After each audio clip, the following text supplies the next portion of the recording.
Alright guys, welcome back. We are playing Higurashi When They Cry. Chapter 5, Meakashi. Last time, Shion is not doing too good. Things are not great. Things could be better for Shion right now. That is for sure.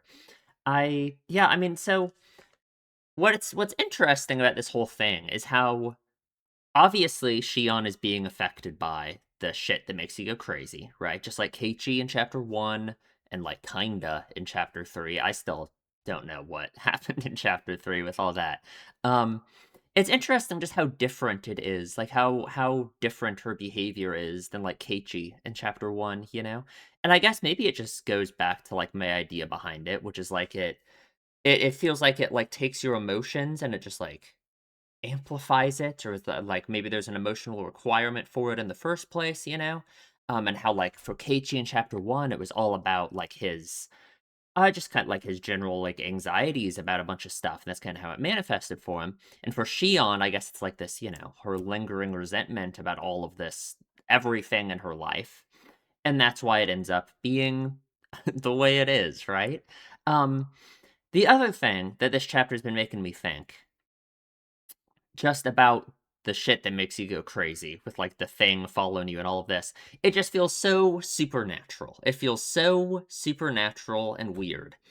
And maybe I guess maybe it will be an explanation like that, right? Like we already kind of have like vague supernatural stuff at play in the story with the stuff going on with Rika, right? Um so like maybe obviously it's not just going to be that it's an evil god cursing you for fun, right? Um but like what is the explanation for this going to be, right? Like it's mainly it's just my thinking on all of this has changed so much because of uh the thing following Shion and how this chapter has just really changed my view on it. Mainly just the scene with it stomping in the storehouse, right? Unless of course you like I guess you could say, well no, you can't. I was going to say like you could say that's still just representative of something in Shion's head and all of this, right? But again, in chapter 2, Tomitake could hear it too, right? Which it's so weird that in this chapter they didn't show us talk about that, right? That we skipped all of that in this chapter. Um but Tomitake could hear it too, right? So it's directly tied to the crazy shit that makes you go crazy, because Tomitake rips out his own throat that night as well. So what is up with it? If it's a shared like not even hallucination between them, then it can't just be a hallucination or just something like that. You know, it has to actually be something. And what is that, right? Like it makes me think maybe I've been too dismissive of the like vague supernatural elements in the story, and maybe the answer behind that kind of thing will be something more in the vein of that. But it has to be something that makes sense and doesn't feel like it's just a stupid like cop out like you know, like it has to be it has to be, and I'm sure it's going to be an answer that is satisfying in some way. But I just don't know what that's gonna be. I just don't know. I just don't know how that's gonna work, right? Okay, let's continue. And like, God, it just makes me think about the stuff with Satoshi again too. Like, ah, あれれ like what is up with Satoshi, right? Like, what is up with Satoshi? Where did he go? He wasn't killed by the Sonozakis. I'm like so 100% sure that he wasn't killed by the Sonozakis. That can't be the answer. I don't think that's the answer at all. Um, so what happened to him? And whatever the answer is behind Satoshi has to be also something that like matters. You know what I mean? Like I feel like whatever happened to Satoshi is an answer for like other things in the story. I just don't know what that would be. I just don't know where he is. Where's Satoshi? What or what happened to him if he is dead, right? I don't know. Anyway, what's going to happen on this day? Um it's the day after Kamiyoshi disappeared, right? So Keiichi has that conversation with Rika today, right? I think so. Yeah. Okay. Or no, or is that tomorrow? Whatever. Let's play the chapter and we'll see, right? み What's ー up, ちゃん Rona? もなんだか寝不足な感じだよ。だよ。寝たの3時くらいだからね。 Yeah. 眠い。3時？おいおい、夜更かしにも限度ってもんがあるぞ。 God, it's crazy how easily she's able to, like, act like this, right? Also, I was thinking about her attitude towards Keiichi. I think her attitude towards Keiichi, wanting to view him as just like bait and wanting to view him as like she always compares him to Satoshi in her mind and is thinking about how Satoshi's so much better and cooler and more awesome and all this, right? It's totally like a it's like this. It's in the same vein as the whole thing about how she feels like she doesn't want to give up on Satoshi and she wants to, you know, keep him in her heart and her feelings forever, right? So I think Keiichi for her represents, you know, another guy that she might be interested in some way, right? Or any amount of feelings that she could feel for him at all. She wants to like rebel against that and reject that entirely because she thinks that's like betraying Satoshi, right? So I think that's why she has this horrible negative attitude about Keiichi, right? Yeah. 大方、漫画の単行本が面白くなっちゃって、一巻から読破してしまったんだろう。 Oh God, I remember this. I remember this conversation. 俺にも経験があるぞ。 Man. あれ、ひょっとして村長さんのこと？ It sure まだ見 is. つかってないの？ I went to the Faraday Shrine to join the youth group in their search for the mayor. Since I knew there was no way he would be found, it was really boring for me. Well, just enduring sleepiness wasn't that bad. Not if you considered what Kimiyoshi had to go through since last night. He had been hanging from the ceiling and couldn't even fall asleep or sit down, since he had to stay on tiptoes the whole time. He's not dead yet. She's still torturing him. Good.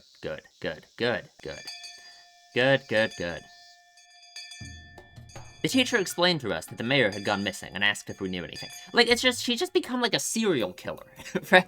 Like, it's just actually just like so terrifying to think about how all of these people are looking for these missing people and stuff. I guess they don't know anyone's missing other than the Kimiyoshi at this point, right? But they're all just in her torture dungeon at the Sonozaki house. Like, it's so... It makes you think about how, like, this, in real life, something like this could, like, happen, right? Like, how... Because she gets caught pretty quickly, right? At least in chapter 2, I guess.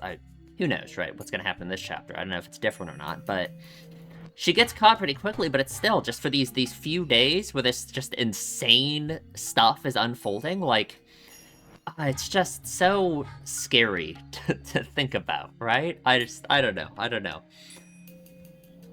A couple of people said some things, but they were irrelevant.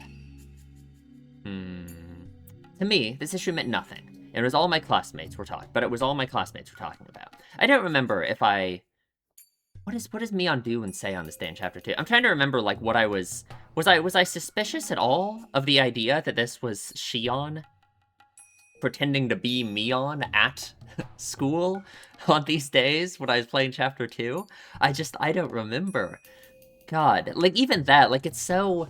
There's just something that feels so, like, insidious about it, right? Just how crazy it is, you know? That they're all looking for the mayor, and she is sitting right here, and the person who did it is sitting right here in the classroom with the mayor being tortured currently in the evil torture dungeon.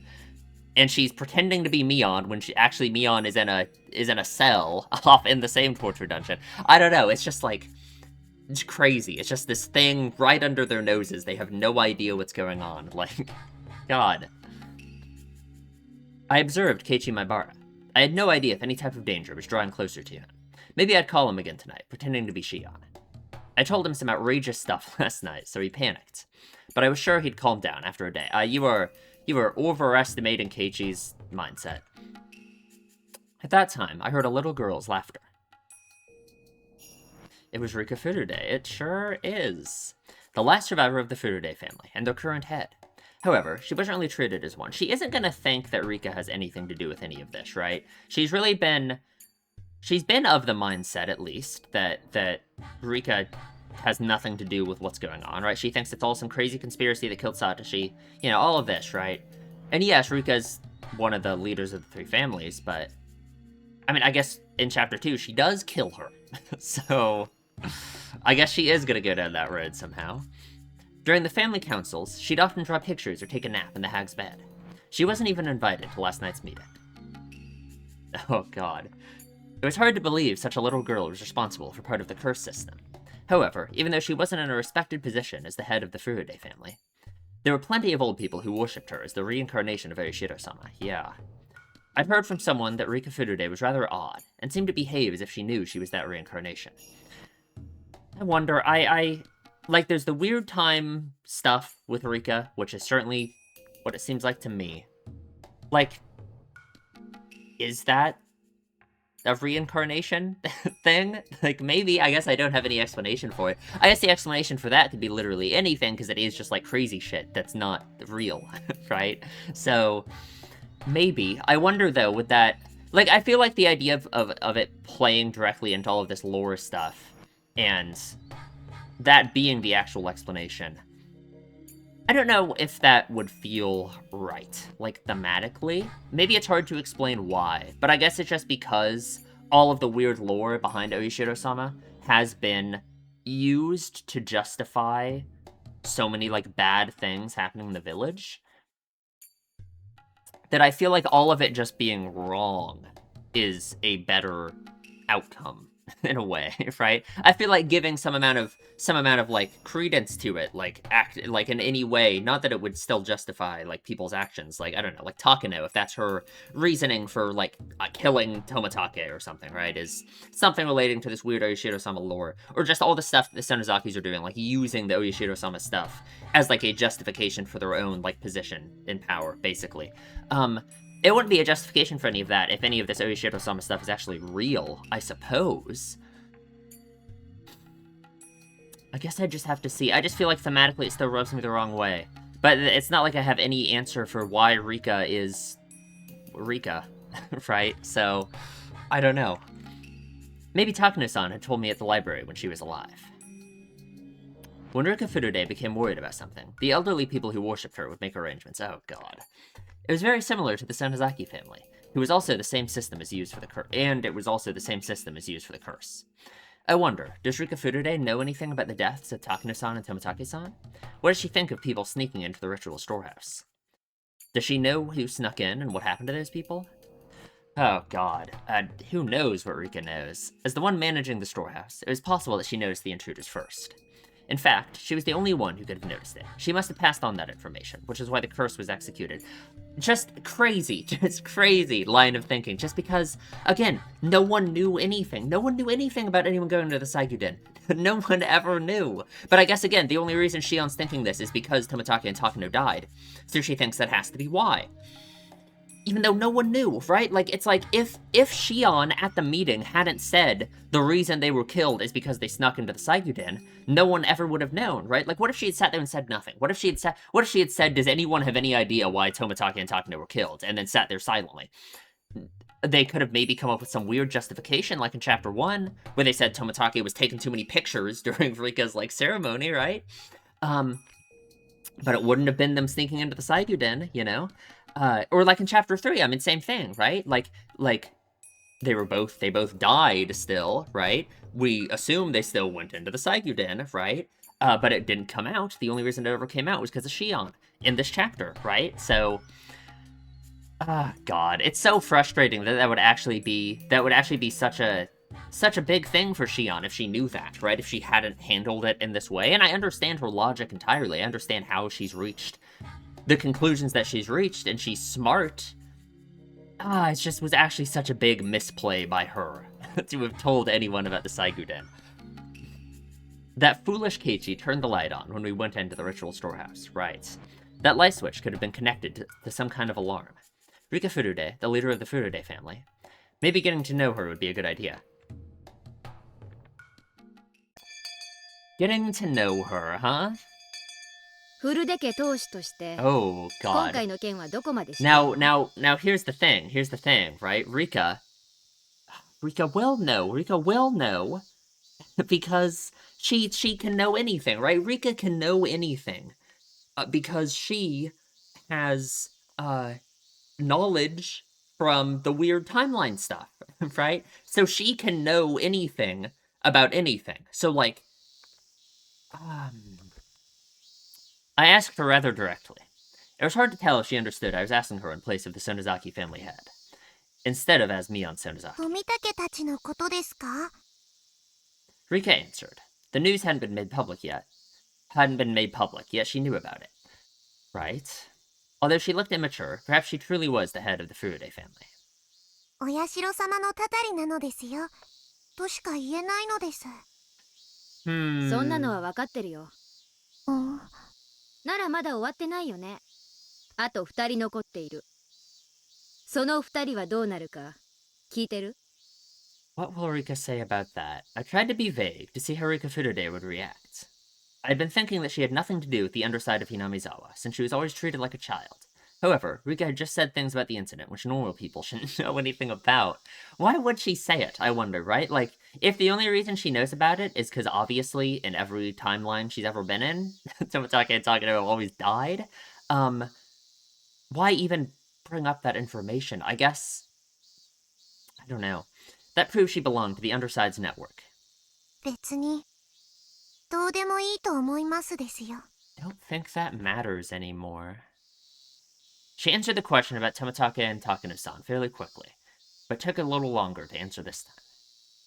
Did she have to think about it? Shit, the look on her face never changes. Yeah, it's impossible to figure out what she's thinking. どうでもいいってことはないでしょ。それじゃあけじめにならないのは分かってる？僕はちゃんと反省したならそれでいいと思いますです。 Yeah, I don't know if Shion will like that answer. It wasn't enough for her. Her response was unexpected, especially after seeing all the old people get so furious last night. To trespass in the ritual storehouse was blasphemy against Orishiro-sama. It's also, like... I don't know. The village elders had said those intruders deserved to die. Yet the leader of the Furude family, who protected the sacred storehouse for ritual implements, said that if they felt remorse for it, then it was fine. Which, like, I guess I agree with, because again, it's, like, so stupid in the first place. The idea that you should die for going into the Saiguden, right? I recalled how people thought of Rika Furude's father during the dam conflict. Ooh. Yes. Her father was called an opportunist back then. He didn't agree with the Onigashiki guardians, who had resisted violently during the conflict. Like father, like daughter. Oh god. I aggressively grabbed Rika Furude by the collar. はあ？何をひよったことを言ってんだか。フルデ家は先代もあんたもつくづく甘ったるいね。Great. あんたたちフルデ家が西宮殿がいかに神聖で不可侵な聖域か一番理解してなくちゃならないんだよ。Why does Shion feel like this? Why does Shion feel like this? Or why is she saying these things? Why... I'm trying to think. Is she just acting right now, or is this, like, a truly meaningful thing? Like, I guess I understand from Shion's perspective, right? She was, like, for her entire life, and, like, more recently, very badly, right? She was obviously tortured and have horrible things happen to her, because of, like, nonsense that's in the same vein as if you go into the Saiguden, you die, right? Like, the idea that she was tortured horribly, because of, like, her relationship with Satoshi, and just for being a Sonozaki, essentially, right? Just, it's for a similar, like, stupid reason, right? So, I just wonder if, like, Shion's violent reaction to the idea that Rika thinks that they shouldn't kill the people who went into the Saiguden, which I feel like Shion, if she wasn't in such a state right now, she would actually, like, agree with. Like, of course, right? If her violent reaction to that as an idea is, like, in that same vein, the idea that's, like, unfair, right? That she had to experience such horrible things for her entire life for, like, similarly stupid reasons, yet here's Rika just saying, oh, they should just be fine, you know what I mean? I guess it's not really about saying it's, like, unfair, just that I think I can understand why Shion would react like this, I guess, right? Because it's not like Shion cares about the Saiguden, it doesn't matter, right? She doesn't care about any of that, you know? She doesn't believe any of that, you know? Like the Oyashiro-sama stuff, right? Like, not really. I mean, her thoughts on the curse are interesting, right? But, okay.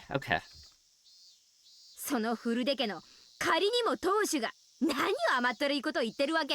I laughed at myself. I was told the same thing by someone else, and now saying it to Rika. Yeah, exactly. 西宮殿を犯した罪がどれほどの大罪か理解してないわけじゃないんでしょ。西宮殿はお社様の大切な場所なのです。勝手に入ったりとかしちゃダメなとこなのです。Right. 分かってるじゃない。そこに汚れを持ち込んだんだよ、あの4人は。They're filth. 悪い猫さんなのです。Oh, right.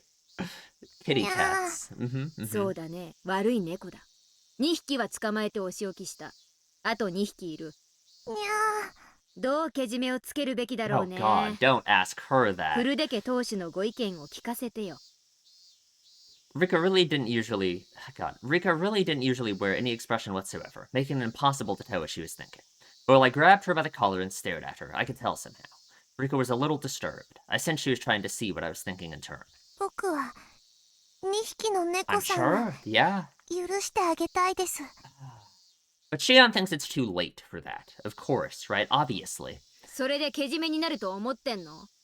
みー、けじめって言葉が僕にはよくわから Shion ない thinks で it's す。 Shion thinks it's too late, and she also thinks, just like with Satoshi, right? It's like, I mean, she was told that Satoshi was forgiven, right? Or like, from her perspective, she was told Satoshi was forgiven, you know? It's not like she's gonna believe this in any way, you know what I mean? It's like, I mean, I guess she's just so far gone. I don't know, it's hard, it's rough, it's actually hard to understand everything about her, I think.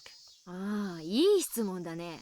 じゃあお勉強しよ Because it's also nestled in her own, like, denial of her own feelings, right? It's hard to say, like, how far along she is on that now, right? Obviously, like, she's doing crazy shit, right? Hmm. う。けじめってのはね、罪をあがなうってことなの。 Compensation. 罪は残せない。 お社様のお怒りを放置することになるんだからね。だから罪の大きさに比例したけじめ Of で course. 罪を清めなければならないの。 Naturally. わかるよね？お社様は別に西宮殿を見られても怒らないのですよ。 Miyashiro-sama doesn't get angry, even if someone enters the は storehouse. あ？あんた何言ってんの？ What do you know, Rika? あの中を見ちゃダメなのはあの中に Sure, yeah, 怖 yeah. い道具がいっぱいあるか I らなので understand す。 that. I understand that, right? Because it is like kind of a dark place in a way, right? A history of Hinamizawa that's not that it wants to forget, but is different now. 見るときっと怖がる人もいると思いますのです。だから誰にも見せないようにしてあるのですよ。見た人もきっと怖かったと思います。 God, Rika should just start talking to Shion like she was talking to Akasaka in Chapter 4. Like, really freak her out.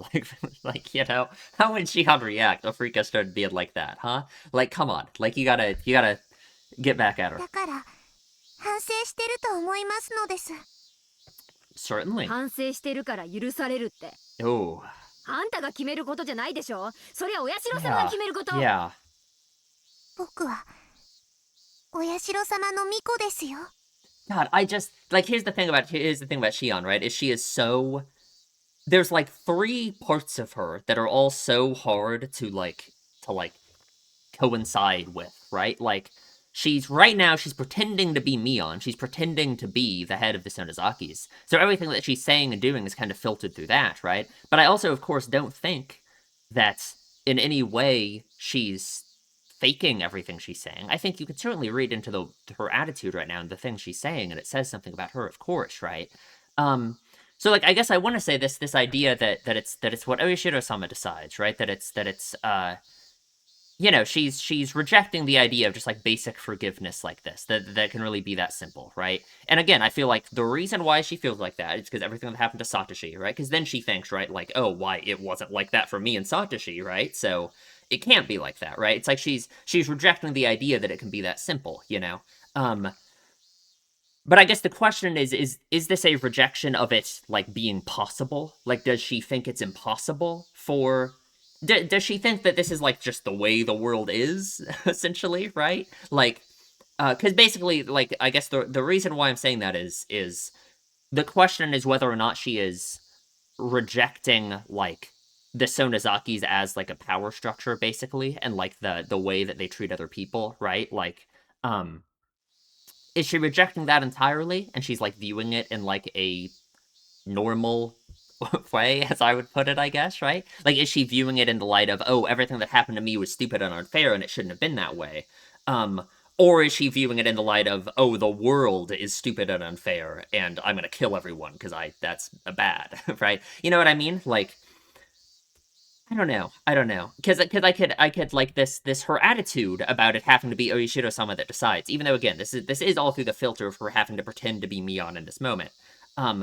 It certainly still says something about the way she is and the way she views this kind of thing, right? And the way that she views like justice and like punishment for these kinds of things, you know? It's like it's so clear that she thinks what happened to Satoshi is incredibly unfair, right? And like she was screaming at Mion at the end of the last chapter about how she would have done it. She would have saved Satoshi, you know?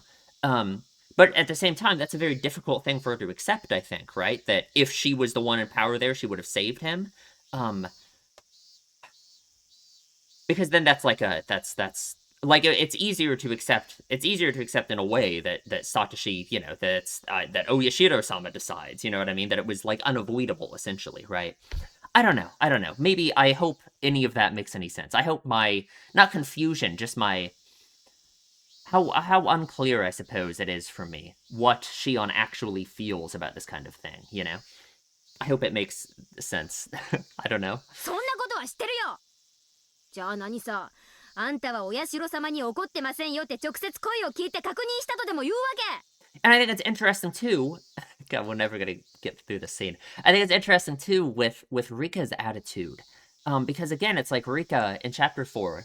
There's tips and like just her general attitude with Akasaka. She's so like nihilistic and so not that you can blame her, right? Again, from like my imagined like thing for Rika is that she has like, I don't know, been stuck living her life over and over again, like millions of times or something, you know? That's why she has that attitude about the weather and about the boxes and about like the, you know, all of this, right? She's so nihilistic about the idea that things can change or that she'll ever be like free, I guess. Anything like that, you know?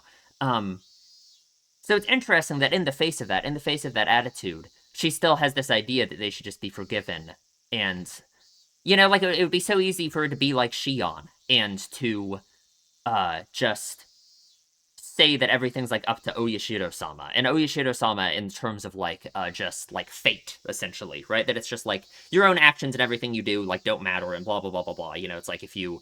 you know what I mean? Like, and she's kind of in that mentality already from, like, the Chapter 4 tips, it seems, right? But I just think it's interesting that she still has this attitude of, like, wanting to, like, change things, you know? Like, she's taking this mindset that is against the way other people think, I suppose, right? Or at least the way Shion's thinking here. Again, it's like, I guess the question of whether or not anything actually would have happened to Keiichi and Shion if they had snuck into the ritual storehouse and people even knew about it is unclear, but... I guess I have to say nothing would have happened to them, right? Like, who would have done something to them, right? If I'm saying that the Sonozakis actually have no part in the curse, then yeah, I guess I have to say that Keiichi and Shion would have been fine, even if the Sonozakis had known they snuck into the Saiguden without Shion having told them, right? If the situation was, like, entirely different. I don't know. Rika nodded yes without hesitation. I can't believe the lies she's coming up with. Jesus. I'm not surprised. I'm shocked. I wonder, like... Is that real? You know what I mean? Like, is that real? Like, is Oyashino-sama real? I don't know. I don't think so, but Rika's saying yes. あんたらフルデケがそんなざまだから、あんたの両親は一昨年のたたりで死んじゃったんだよ。お社様に仕える資格がないとお怒りを受けてね。それであんたの父親をたたり殺したんだよ。お社様はそんなことしないのです。 Yeah. お父様はお社様のたたりで死んだんじゃないのです。 That is interesting that she would say that. Well, no, that's interesting because she said Tomitake and Takano were the curse, but she's saying that her parents weren't. God. こんなのが最後のフルデケの巫女だとはね。お社様が心を安らかにできないのがよくわかるよ。お社様をお祭りするフルデケの人間でありながら嘆かわしい。Yeah, ミ yeah. が何を怒っているのか僕にはよくわからないのですよ。 I realized she was in a position to know as much as the other two family heads. As proof, she talked about this year's incident as though it was nothing. Yet she could feign ignorance with a serious face. She sure is something. She's even better than me. Oh, God. Oh, great. Awesome, awesome, awesome. Good. Back to this, huh? Back to punching children. Fantastic, fantastic. God, what is... Oh, God. It's just every little thing that Shion does. I want to think about it for so much, but it's so... God, we would be here forever. I just think her being so mad at Rika is very interesting. It has to say something more about, like, just, I don't know, the way Shion views the situation, the way she views herself, right? Like, her comparing Rika to herself in a way right now, you know? Saying that she's even better than her. Because again, I guess it's what it makes me think too is just like Shion being like resigned to all of this and it just being like inevitable, right? Like like Oishiro-sama has to be angry that people have to be punished, all of this, you know. And Rika's denying that, saying it doesn't have to be that way, and Shion gets mad, right? I think that makes sense with the way Shion's always been characterized in this chapter. But I guess is Shion ever going to reach that point, though? You know what I mean? Is she ever going to be... Like, if she isn't there already, if she isn't already at the point of thinking all of this is stupid, and... Because it seems like she is, you know what I mean? But it also seems like in this moment, the way she's acting right now, this anger towards Rika, and this anger about the idea of Oishiro-sama, like, being at peace, all of this, right? It feels like still, it says something about the fact that Shion's mind, she still isn't at the point of, like, rejecting all of everything that's happened to her this whole time as just literally just being unfair and stupid, right? It feels like she still isn't at that point, and like this anger towards Rika, like basically saying in a way, like in a weird, like metaphorical, connected way, kind of that it is, right? Like her being in opposition to like the system in this sense, right? That is the same thing that's tortured Shion for so long. She gets so mad at her, it just makes me think that Shion is still not at that point, but. Because I guess, again, it's like, would it be harder? Would it be harder for Shion to accept the idea that, that things could be different, right? Would it be hard for her to accept it like that? Would it be easier for her to think that the universe is just like this, you know? Maybe, I guess, probably. I slapped her a few times and pushed her to the floor. Rika, having tumbled downward, looked up at me with tears in her eyes. そもそもあんたが最後伝の鍵が重いから簡単なものに付け替えたいって言い出したのが事の発端なんだよね。そうですよ。硬くて僕では大変だったので、君吉に相談して簡単な鍵に付け替えてもらったのです。あんたがその程度の手間を惜しまず頑丈な世情をそのまま残していたなら最後伝への侵入を許さなかったかもしれない。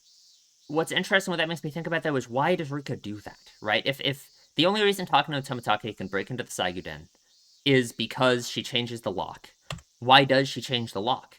Right? Because she knows, right? Because she knows. So, why does she change the lock, right? What, I mean, I have to assume...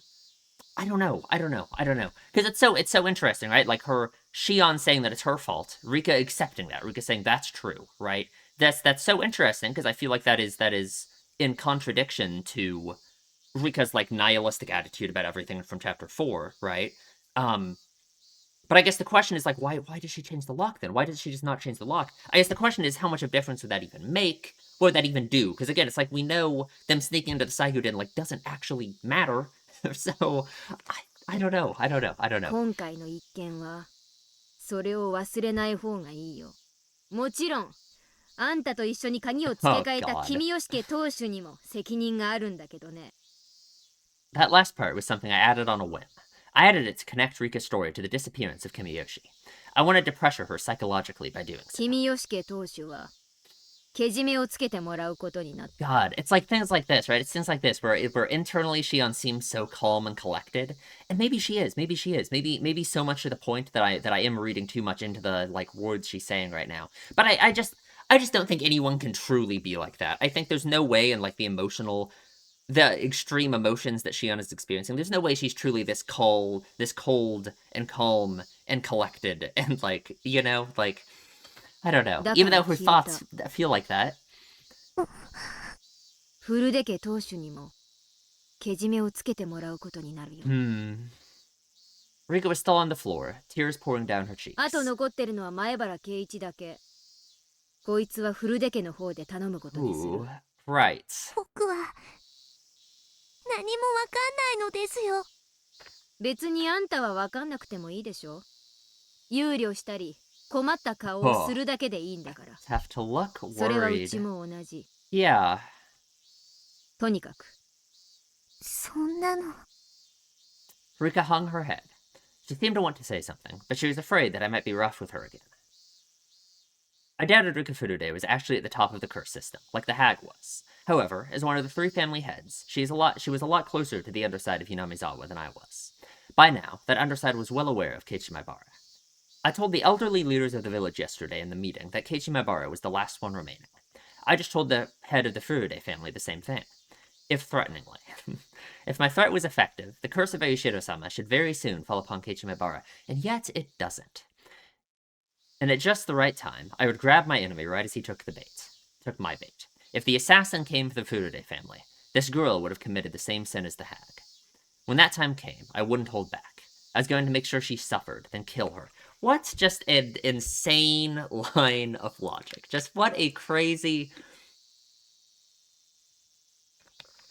God, what a crazy line of logic, huh? Like, I don't know. I guess.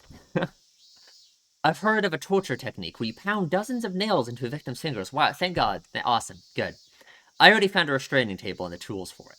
When the time comes, I'll pound nails into your fingers. That gruesome anticipation radiated from my eyes and scared Rika even further. Fantastic. Awesome. Awesome. Great. Great. Great. Great. Great. I mean, what does that say about her attitude, though? What does that say, then, about the way Shion's viewing things right now, then? If she, like, she thinks it's something that Rika deserves to die for, right? Deserves to be tortured to death for, if she does the same thing that Oryu did from her perspective. So I guess that in and of itself is obviously like a rejection of this as a thing, right? She thinks it's stupid. She thinks this is like, she thinks all these people deserve to die for the way the system is, right? But I still just think her attitude about it is very interesting. Anyway, I don't know. It's not like that's something critically important, I suppose. So what else happened that day? She's home now. Rika talked to Keiichi, right, about all the stuff. I guess I'm just wrong? No, I'm not wrong. So... I remember back in Chapter 2, I was talking about how Rika talking about the cats and the dog and all that stuff, right? Remember all that, like, all the ramblings about all of that? Yeah, because Rika in this moment doesn't know this is Shion, right? Or no, but, well, maybe she does, right? Because, like, she would know this is Shion. Like, if this same thing has happened before, then Rika would know this is Shion. If it hasn't happened before, then I guess she probably doesn't know it's Shion. But then it's like, when she talks to Keiichi, she talks as if it isn't Shion, right? Because I remember she talks about the dog biting the mayor, and she talks about the little sister cat as Shion, right? Which are 2 different things, right? That makes you think that in that moment, Rika thinks Mion's the dog, Shion is the little sister cat, and she's wrong. But I wonder... But again, it's like, if this stuff had already happened before, then she would know that was Shion and not Mion, right? I don't know. We'll see. I wonder how Kamiyoshi doing. Awesome. Let's go check on him. Let's go check on our prisoners. I doubt he died from tiptoeing all night, but sometimes a human can go very easily. Oh. He already told me everything I wanted to hear, and he doesn't know anything else anyway. On top of that, he was responsible for spreading the infection that was the curse system of Eishiro-sama. His sins were very heavy. God, I really liked Uncle Kamiyoshi. And yet he has to die, huh? He'd always been kind. The hag was so tough on her relatives, and that's why he was extra nice to me. I guess this is like the same, this is the same conflict that I guess, like, in Shion's head. I guess it's not that I didn't understand it, I guess it just literally is a conflict, right? It's just a like, cognitive dissonance between her thoughts and, like, what she's doing, right? Like, if she thinks all these people deserve to die, and that the system, and that they're all upholding this evil system that shouldn't exist, then yeah, I understand why she's torturing them and killing them, right? Like, not that I think that's like a just punishment. I don't believe in torture and killing as the punishment for people, even if they actually had been doing this for all these years, right? But, and at the same time, though, it's like, I feel like she has this rejection of the idea that it actually could be any different, right? You know what I mean? Like, Just that's how she's thought for like her entire life, right? She's accepted her position in the Sonozakis, and it's just been the last couple days that it's like through her actions that she's been rejecting that, right? But I don't think she can shed it that easily, and I think that explains her violent reaction to like what Rika was saying in that last scene. And I think that's why she still feels like this about like Kimiyoshi and everything, you know.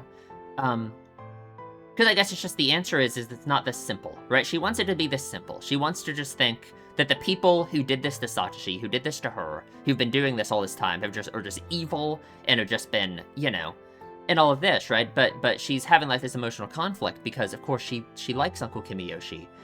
She likes Mion, right? She doesn't think Mion's evil, you know.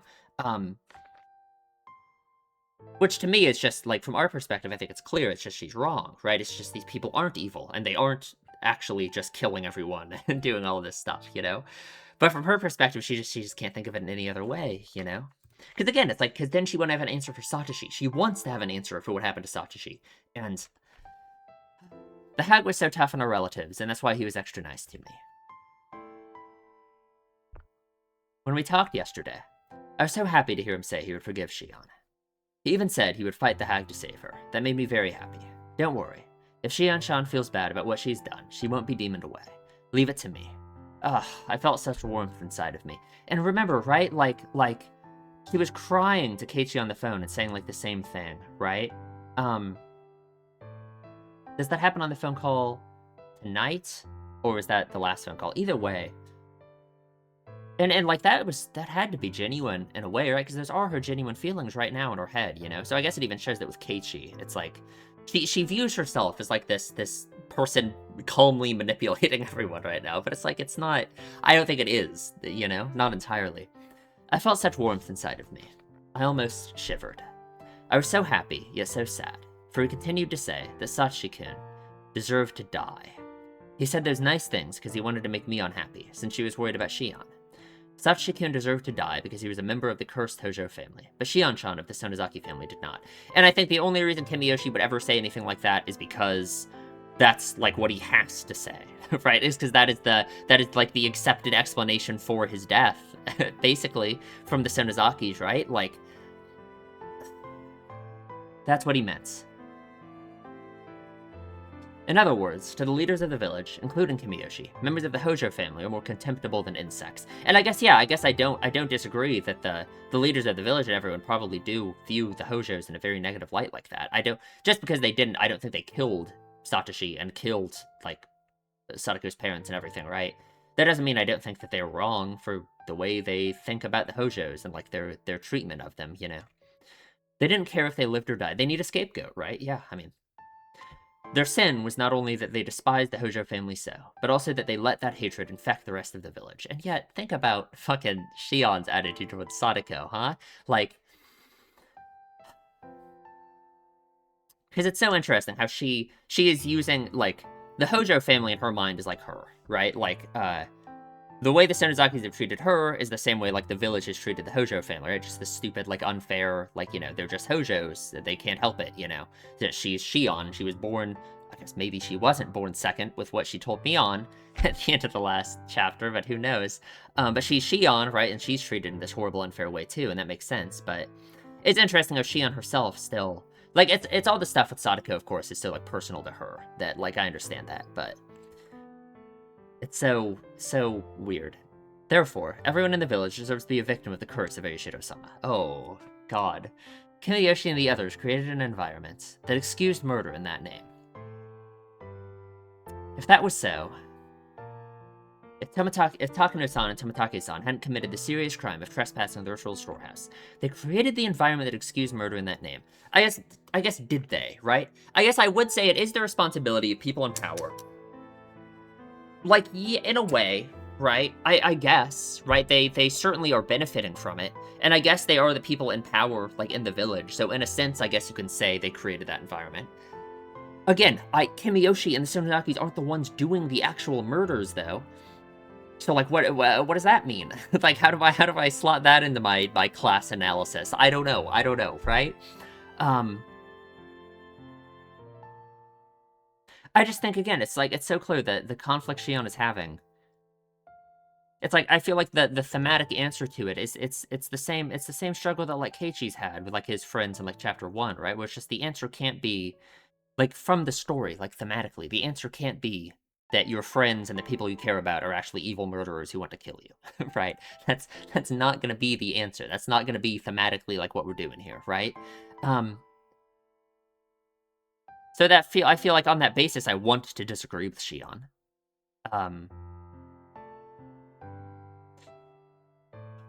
I don't know.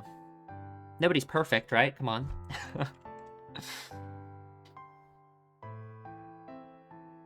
Then Satoko Hojo. Oh, we get a sprite for Teppei, huh? We've never seen that before, right? I don't think so. Am I crazy? We never saw that in chapter 3, right? Okay. Then Sadako Hojo, the last survivor of the Hojo family, and Teppei Hojo, who had been hiding in Okonomiya, might have been the victims. Satoko Hojo. She's always been around Sachi-kun. She expected Sachi-kun to help her every time she cried. She was one of the people who cornered him. God. Right, and this is what I mean. This is where Shion is very, like, thinking about this in a horrible, incorrect way, right? Like, God, because this goes back to, like, the way she views herself and her relationship with Mion and everything, right? Like, because I guess I wonder, it's like, from Shion's perspective, she thinks Sadako is at fault for Sachi's disappearance in a sense, because she's part of what cornered him and all of this, right? So she views what Sadako did in that case as, like, playing into the system as well, right? And she thinks the way that she acted with, like, her abuse with the Sonozaki is, like, the way you're supposed to do it, I guess, right? Just be perfect and independent or whatever, even though Shion was, like, horrible and unhappy and hated it, you know? And she wasn't truly independent. She still had people in her life, right? Sadako wasn't that much of a burden. Sachi-kun wouldn't have killed his aunt. God, just what an insane line of thinking, right? That she doesn't blame. Like, it's crazy how we have Teppei and Sadako on the screen, and she hones in on Sadako as the one at fault for Sadako and Satoshi being abused, right? Crazy, right? Like, that in and of itself has to show that Shion is not at the point where she's rejecting the idea of the system in and of itself, right? Because again, it's like Teppei and their aunt's abuse of Satoko and Satoshi is like thematically, like, for Shion, like, metaphorically, I guess, the same as, like, what the Sonozakis have always done to her, and she's still focusing on Sadako as the one at fault, right?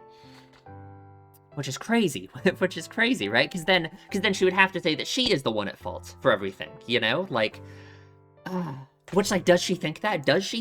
You know? What does she actually think about what she's doing right now? With all of this stuff, with all these people being tortured in the torture room and everything she's doing, you know?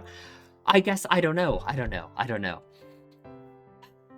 And obviously, like, she's wrong, right? It's the fault of the abusers, right? Somebody told Sachi-kun to commit that murder. I know, and to hide the evidence of his connection to the mastermind, Sachi-kun was demoned away. God, how does she justify that? That's what Oishi thought. If Sachi-kun hadn't killed his aunts, maybe he wouldn't have chosen it last year's victim. Or I guess she's just saying that's what Oishi thinks. She doesn't think that, you know? Of course, right. Because I guess I guess she just has such a weird...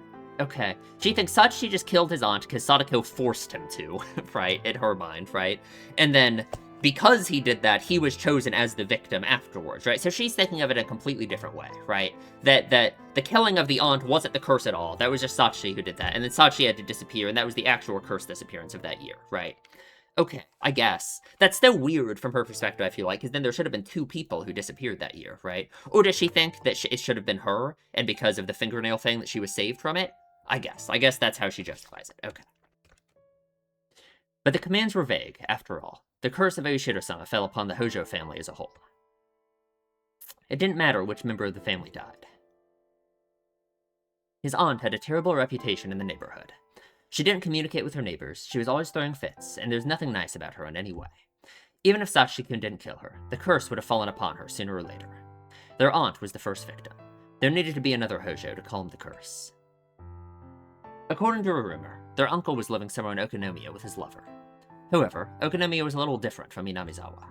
The Sonozaki family was powerful there as well, of course, but it would have been more difficult in Okonomiya to demon someone away. So naturally, Sachikun and Sadako, who were still in Hinamizawa, became the targets.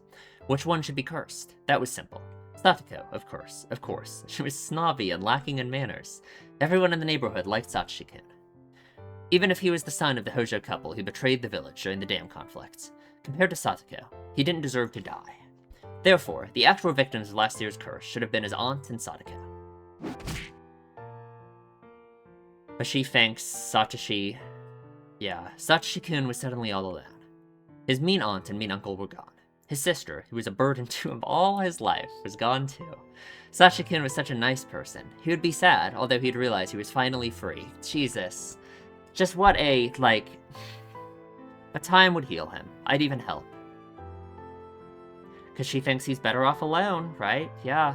He didn't even have to live in his house in Hinamizawa. Like, the same way she's the... It's like she connects there, right? She connects, like, being alone and independence in that way to, like, this idea of maturity, you know? Just that's so... And again, that's so interesting with the way that Satoko is, like, her, right? Like, how could you connect this, then, to, like... Because, like, she doesn't want to die, right? She surely doesn't think that everything would be better off if she had just let herself be a victim to the curse, you know what I mean? But, God. He didn't have to live in his house in Hinamizawa. There are plenty of empty rooms in the apartment block where I lived. Oh, God, if only, right? I could find him a part-time job, too. He didn't need to go to school in Hinamizawa. He could go to school with me in Okonomiya instead. He wouldn't know his way around, or really anything about the school there. So I'd be with Sachikun all the time.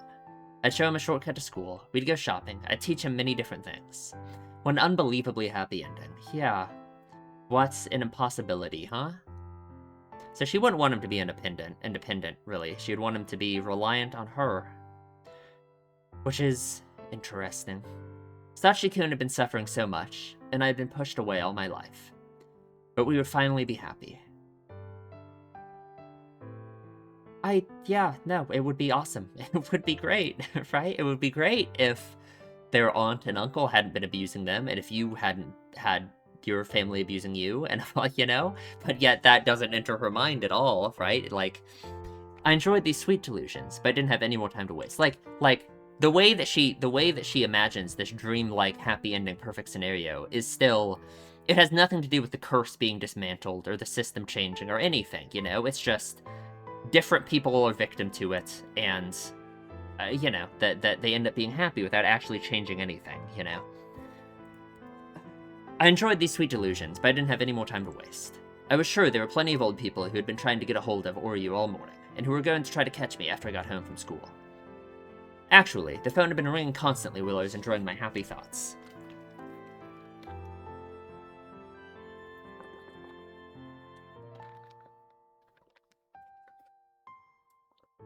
When I answered the phone, I casually listened and replied. As I planned, Keiichi Maebara is now known as the next curse victim within the underside of Hinamizawa. I also tried to let them know that the disappearance of the village chief had something to do with the fact that he changed the lock on the ritual storehouse's door. All the authorities on the underside came to realize the seriousness of trespassing the storehouse. After all, one of the heads of the 3 families got punished. None of this would be happening. It's all just her. It's all just her doing everything, right? Like... It's crazy. One of the phone calls was from Orishi. He had also heard about Kimiyoshi's disappearance, and he knew it had something to do with the changing of the lock. But I guess it makes so much sense, right, that it would come to this insanity like this, right? That, like, of course someone like Shion, who had been, like, treated like this all her life, I feel like something like this would be, like, inevitable, almost, right? Not that she would kill everyone, right? Like, that's maybe going too far, but it's almost like what the Sonozakis deserve, in a way, right? Like, that something like this would happen, you know? Maybe that's harsh, but, like, you know what I mean, right? Like, Man. It's like they've created this environment of fear, right, I suppose, right? It's not specifically about Shion and her abuse. It's just like the environment of fear they've created. It makes sense it would all just blow up like this, you know?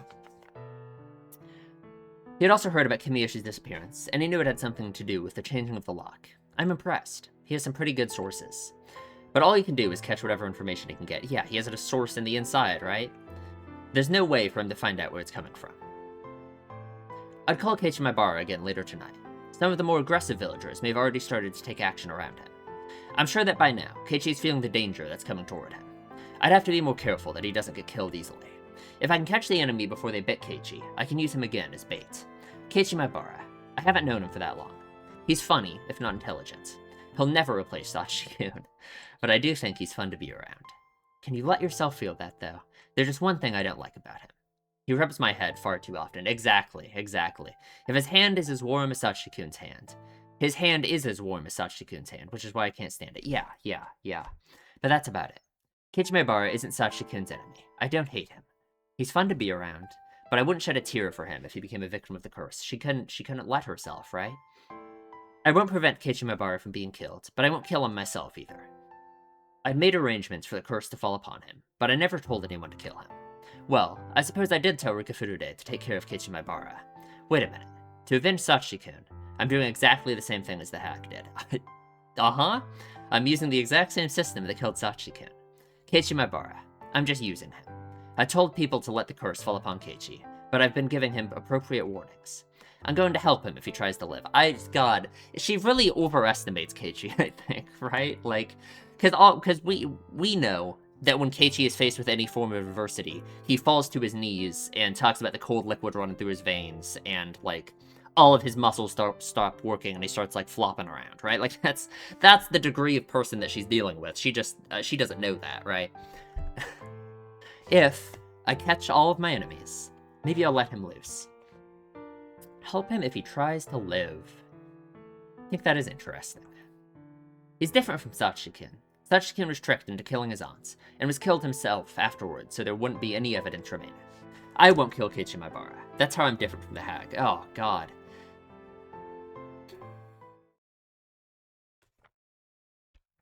That's interesting with, like, where we know where it goes, right? Evening was turning to night. I had to get dinner ready. I had to eat so I'd have enough strength to take revenge. Awesome. This place was far from the town. It would even get isolated during winter because of the snow. It's not unusual for a household like this to have 2 or 3 refrigerators. There were plenty of groceries left in them. I was glad I didn't have to go grocery shopping. I could hear the chorus of the Higurashi. People often say that the sound of the Higurashi brings back memories. But for me, it's the exact opposite. I've only ever heard the sound of the Higurashi in Hinamizawa. Ooh, it's like a reminder, yeah. Therefore, the sound of the Higurashi, to me, is Hinamizawa. Me too, frankly. The sound reminded me that I wasn't supposed to be here, that I couldn't be here. That was when I heard the doorbell. Because there was a good distance between the house and the gates, there was both a doorbell and an intercom with a letter. Is this Rika? Or, no, is it, who goes first? Does Rika show? Remember, like, the soy sauce thing, right? Sorry, let me make sure we're all following, right? The soy sauce thing, right? That Rena came up with, right? That they needed soy sauce, blah, blah, blah, blah. They go to Mion's house to get soy sauce, right? I don't remember who went first. Was it Rika went first and Sadako goes second afterwards, right? I think so. Because there's a good distance between the house and the gate. There was both a doorbell and an intercom by the ladder. It had a security camera, too. Something as modern as a security camera monitor in this old-fashioned kitchen looked rather strange. I turned the switch, but nothing appeared on the monitor. I tried to check the plug, but there were a bunch of cords going behind the refrigerator, so I couldn't even do that. The doorbell continued to ring while I tried to figure out if the monitor was broken, or if I just didn't know how to turn it on. I only felt like answering the door, depending on who it was. It'd normally be easier to pretend to be out, but that wouldn't help me. Yeah, I mean, I guess if it's someone who's here to, like, see or you, that'd be rough. I was waiting for my enemies to show up.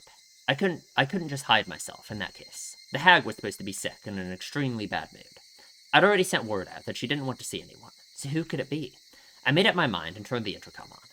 If it was someone unwanted, I could just turn whoever it was away. But I had to act normally, so I wouldn't arouse suspicion. I had to act normally. God, how do you even act normal anymore, huh? どちら様でしょう? こんにちはなのです。 It is Rika. It is Rika. She didn't tell me her name, but I recognized her voice. リカちゃんか。どうしたの？こんな時間に。実はお醤油を Right, 分けてもらいに来たのですよ。 Okay. Now, oh God, the syringe, right? The syringe, she has it, right? Right, because they found it in her pocket, right? Oishi, she has the syringe. No, so Rika knows what's going on. Well, kinda, maybe, right? Although, like, does she? Okay, can anyone follow anything I just said? Okay, they found the syringe in Rika's pocket. I think the syringe is like a cure for the shit that makes you go crazy, right? Likely developed by Eri slash maybe Takano. Takano's involved with it, kinda, maybe. I don't know what's up with Takano. I don't really know what's up with Eri either, but like maybe, right? Okay. So she's bringing the syringe here. She knows, she has to know. She has to know that Mion slash Shion's going crazy. Does she know this is Shion? Well, again, it's like she has to know this is Shion. If this has happened before, and if she knows, she has to know this is Shion. Okay, no, we just gotta continue. We gotta continue. But Rika has the syringe. Where did she get the syringe from? Did she just go to Eri and be like, hey, Mion's lost her mind. Can you give me that syringe? Like, how does it work, right? What's the system here, right? Like, oh god, soy sauce. I almost screamed, but I controlled myself. I took a moment to think about the situation. It does seem insane, right? Hinamizawa was far from most stores, so sometimes neighbors would share seasoning and stuff with each other. The village sometimes got snowed in during winter, but the Furude Shrine was quite far from this house. It was rather odd for her to come all the way here on her bicycle just to get some soy sauce. Maybe she was using it as an excuse. Maybe there was something she wanted to talk to me about. And she is, but yeah. That was when I noticed a piece of paper that was on the refrigerator door next to the intercom. We still have plenty of homemade soy sauce in stock. Feel free to come to the Sonozaki house if you want some. The hag must have given that flyer to everyone. One of our relatives sent her a barrel of soy sauce. If you want some, bring a container. That's what the flyer said. I see. This would explain it. There was a handwritten note on the bottom of the flyer. The soy sauce is in the storage area under the floor. Give them as much as they want. There was a storage area beneath the floor. When I opened it, I saw a barrel of soy sauce alongside a funnel and a ladle. I didn't want Rika to notice anything suspicious at this point. I decided to share the soy sauce with her. Okay. いいよ。 Okay. 入れるものは持ってきてるの？お醤油の瓶を持ってきましたのです。オッケー。勝手に入ってきていいよ。玄関で待ってる。As I headed there, I heard the doorbell ring again. みー、内側から閉まってて、門が入れないのですよ。ああ、そうだった。ごめんごめん。今開けに行くよ。待ってて。Okay. People didn't pay much attention to safety around here in Hinamizawa. People didn't think too much about locking the doors. But as someone who's lived in a town, I've always locked everything. To let Rika Furude in, I'd have to go outside. Oh. こんばんはなのですよ。こんばんは。Rika smiled at me. She was holding a huge soy sauce bottle. She acted like I never yelled at her, got violent with her, or made her cry at all today. Perhaps she came to curry favor, thinking she angered me. Well, she is good at acting like that. Like, I think she has a lot of practice with, displacing negative emotions, I guess. I invited Rika to the front door. I told her to wait for a moment, and tried to take the bottle. But Rika took her shoes off and walked into the house with the bottle in her hand. いいよいいよ。私が入れてくるから待ってなよ。僕も上後でお醤油入れるのは上手になったのですよ。I'm sure you are. She looked at me as if begging. I guess she wanted to pour the soy sauce into the bottle herself. I didn't want her to come in the house, but I suppose I didn't want her to wait there alone either. If she came to the kitchen with me, I could keep my eyes on her. And so, I brought Rika to the kitchen. I'm terrified. Okay, so Rika has the syringe, right? Rika has the syringe. What is her plan? What is she gonna do? Because she doesn't use it, right? Well, that's actually interesting, because they find the syringe on Rika's body at the end of chapter 2, right? But Oishi doesn't say anything about there being, like, a drug inside of it, right? Was it broken? I think he might have said it was broken, right? So, yeah. Sadly, I guess. Does she use it? If she uses it, if she walks up behind Shion and stabs her in the neck with the syringe, then, although that's not gonna happen, Shion's watching her like a hawk, right? Like, it's not gonna work. Then what happens? Because, like, Shion doesn't get any better. We walked down the hallway. I only heard my footsteps. Ooh. I stopped suddenly and turned around to make sure Rika was following me. Rika bumped into me.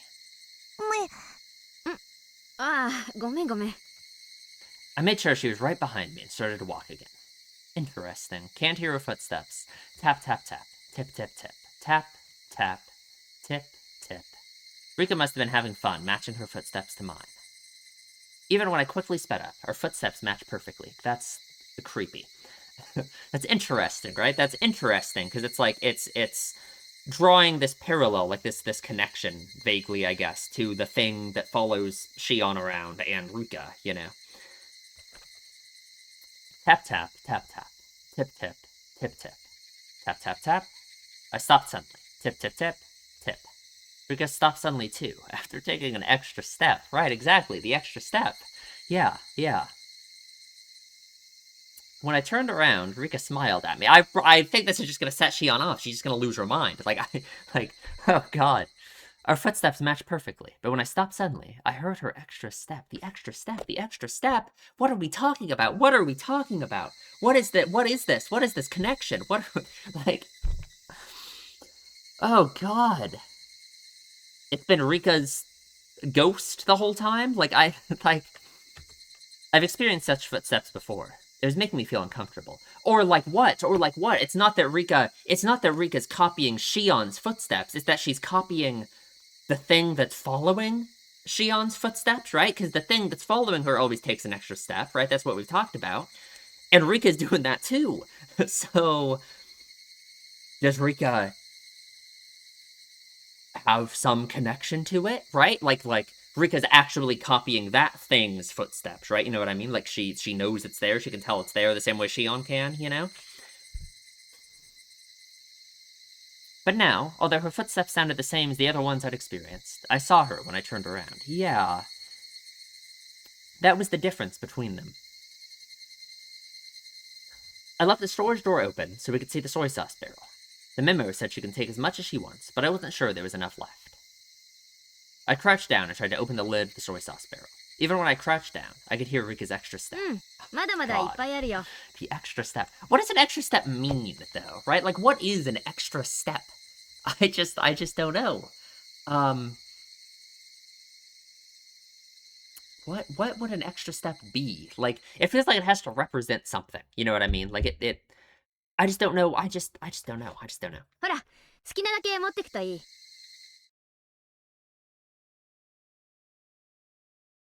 Right.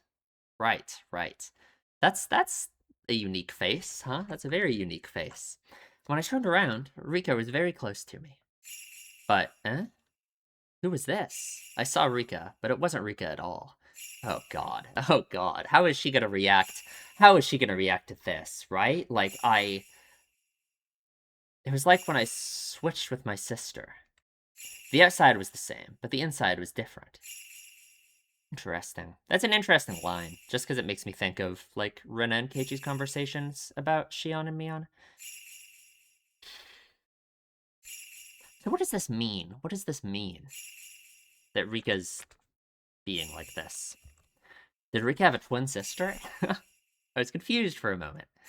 That was when Rika sprayed something from a small bottle into my eyes. Pepper spray? I felt a terrible pain in my eyes, and suddenly tears poured out, and my nose started to run. Yeah.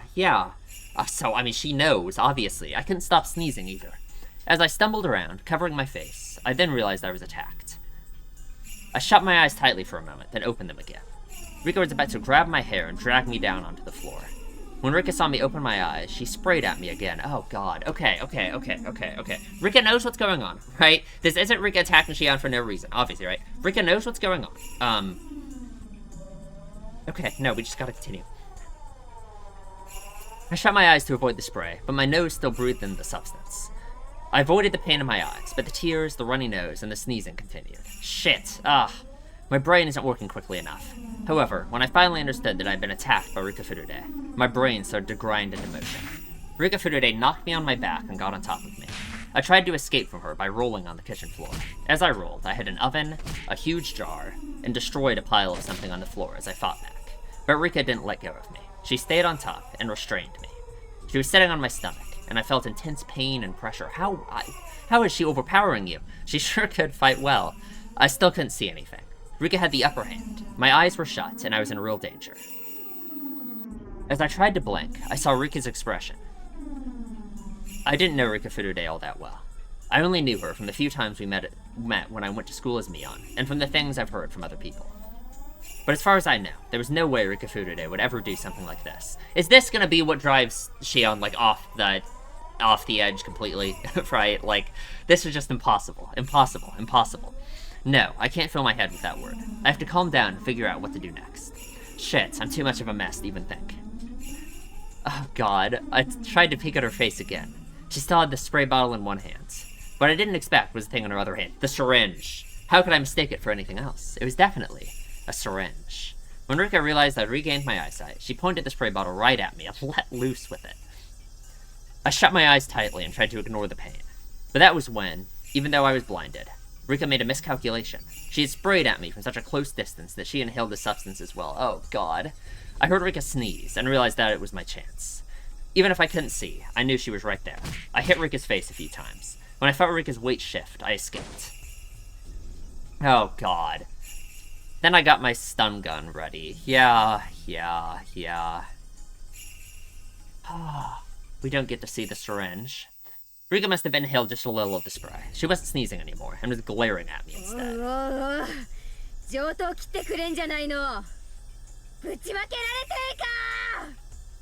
Rika's expression didn't change, but I was sure she was disappointed that her surprise attack was a failure. Rika flinched just a little, but she was still holding the spray bottle and aiming it at my eyes. She was trying to use the spray first, and then give me the shot. I didn't know what was in that syringe, but it was a clear liquid. God, I wish she would let her. Jesus Christ. It had to be something bad. She wanted to take my eyesight, get on top of me, and then give me the shot. Well, you're losing your mind, so, If whatever was in the syringe took a while to take effect, I might have the chance to fight back, and seriously injure Rika. But Rika's surprise attack told me that just being injected was more than enough. Maybe, or she's just willing to do it, I don't know. In other words, whatever the effect, it would start to work immediately. Therefore, I wouldn't be able to fight back against her. It'd probably either knock me out or kill me. In any case, what I had was equally deadly. My stun gun was very powerful. Just one shot would be all it took. What happened before was proof of its power. Oh god, Rika knew my stun gun was a lot more powerful than her spray. She was being extremely cautious. Oh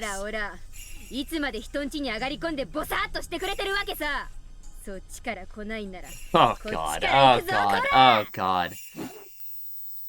I threw a pile of newspapers at her. The pile wasn't tied together, so the newspapers flew all over Rika.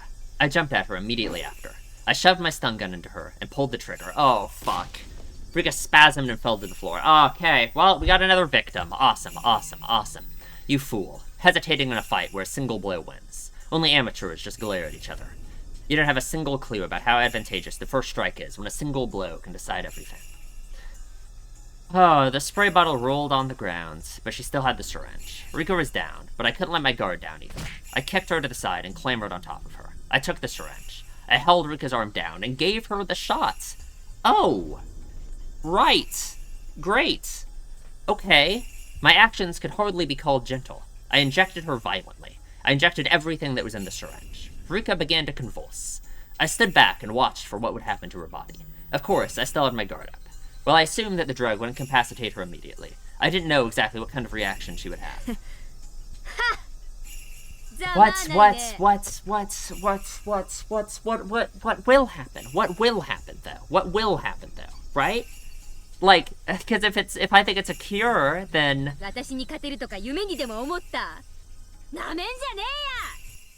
After a few more convulsions, Rika unsteadily got to her feet. That's ridiculous. How can she even stand?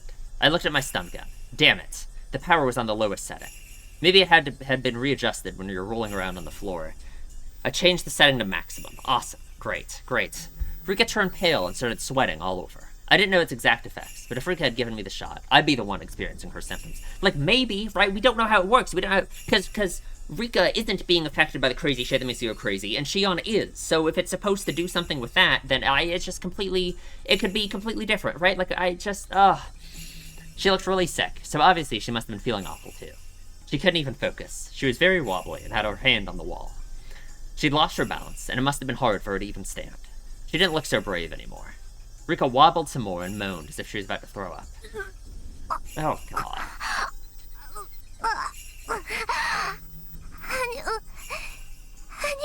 Hanyu. I don't know what that means. Have we heard? Is that a name? Rika looked scary as she moaned and wobbled, but at the same time, she looked kind of funny too. I guess the only reason, because that's not like a expression, or I've never heard, like, that was like the only clear thing she said, right? Okay, I guess. I don't, maybe I'm completely insane. Maybe I'm completely insane. Certainly, she hadn't even dreamed she'd be getting the shot herself. As the man sows, so shall he reap. Right. That's what you get. Awesome. Good. Very.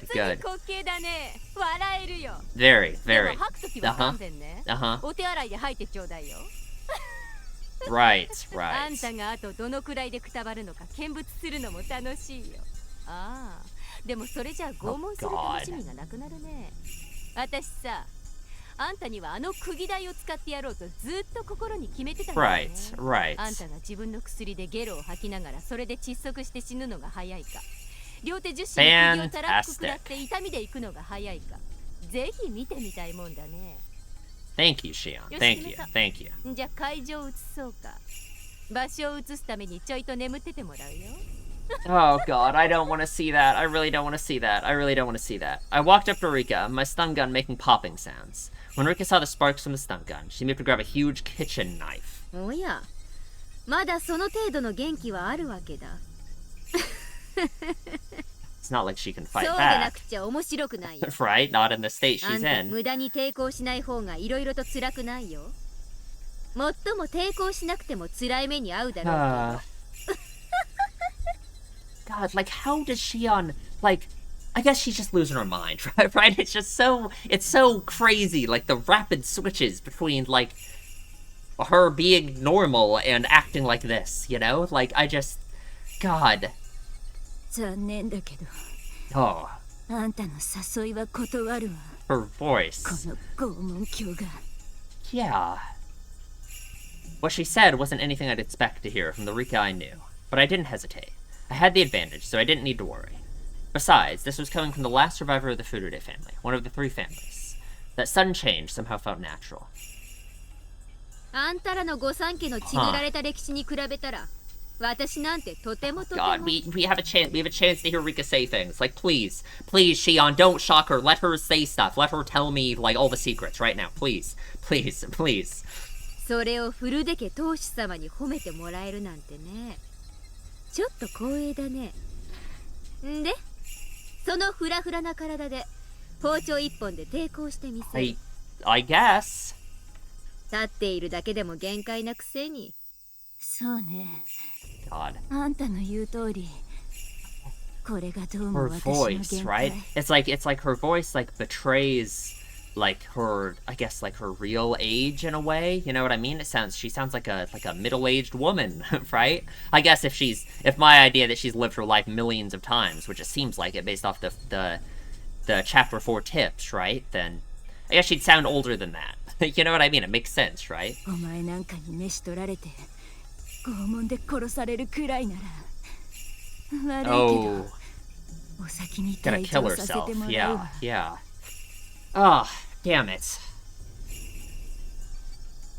I mean, I guess it makes sense from her perspective, right? Like, again, it's like, I mean, oh god, it's like, here's the thing, right, about this, is we also still don't know if this is literally we're seeing chapter 2 again, or if this is Rika, if this is like a further timeline for Rika, right? Has Rika already experienced the events of, like, again, it's like if she's gone through this same situation, her life millions of times or whatever, then you would think, of course, that yeah, she knows what's going on here, right? And she knows that, yeah, she doesn't want to be tortured to death by Shion, so she'd rather kill herself, right?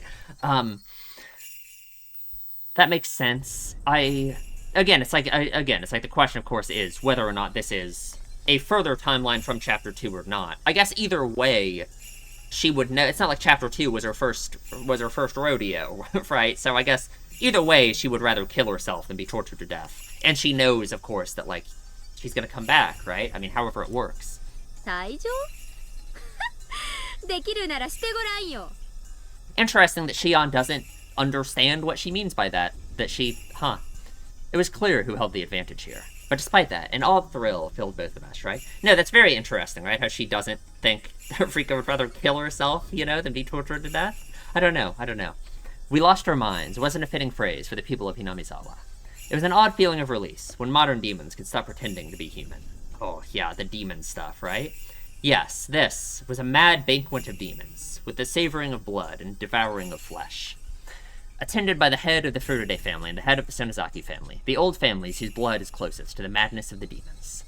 I stood in front of the hallway so as to block her escape route. The windows had grates, and the door had a safety chain on it. If she turned around, I'd hit her with my stun gun. In this situation, what did Rika Furude mean by taking her leave? What do you think, Shion? Come on. Rika got her knife ready. Is this like some mental block for her? I mean, it's not like a big deal. It just is interesting that she doesn't immediately think that she means she's gonna kill herself, right? Rika got her knife ready. I expected her to aim at my stomach when she attacked, so I took stance with my stun gun ready in my hand. Maybe it's because she doesn't think of herself as... Well, I don't know. Rika, however, suddenly turned around. I carefully watched to see what her next move would be. Rika put the handle of the knife to the wall and held it in place. Yeah, like on a wall and just, like, push herself into it. I guess maybe that's easier. What was she doing? God.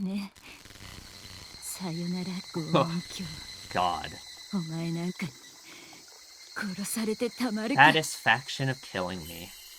Rika reared her head back and slammed her throat against the knife on the wall. Yeah, seems about right.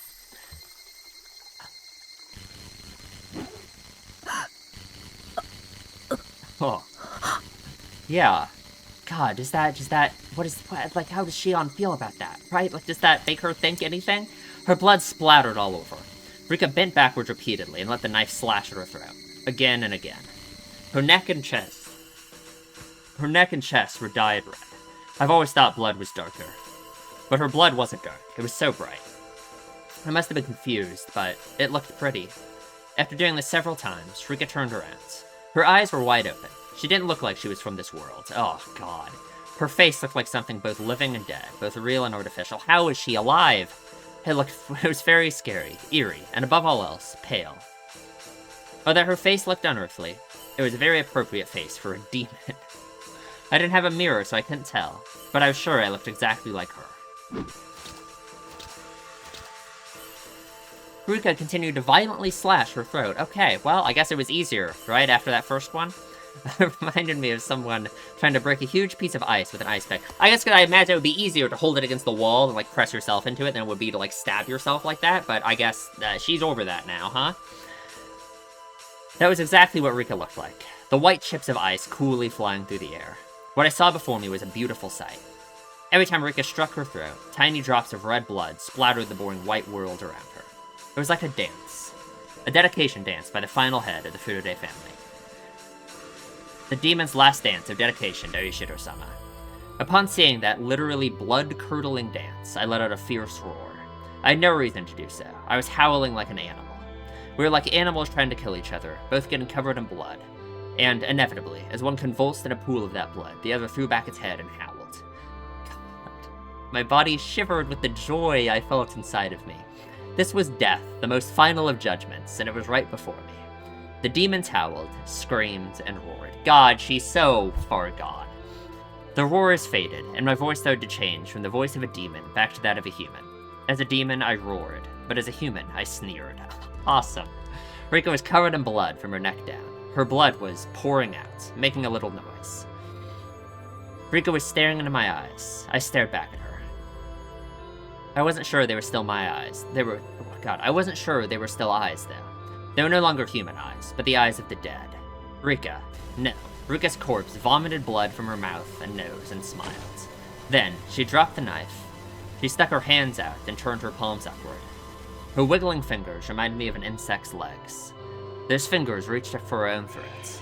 I'd never seen anything like it. I'd never seen anybody do this before, because Rika was scratching her own throat. She was ripping her own throat apart. Maybe that wasn't a good description. She was trying to rip out the inside of her throat through the opening she'd made with the knife. Awesome, awesome, awesome. Her fingers found the biggest tear. Rika smiled. At least that's what I would have called it if she were alive. She ripped open the tear in one tug. Great, good. Awesome. Yeah, Upon hearing my scream, Rika died and fell on her face, in the pool of blood. That was it. She didn't get up again to show me her throat. I stepped back from Rika Furude's body and bumped into the wall in the hallway. Ah, I've roared again in admiration of the ritual dance of dedication of the head of the Furude family. Joy ran through my body, and blood rushed through my veins.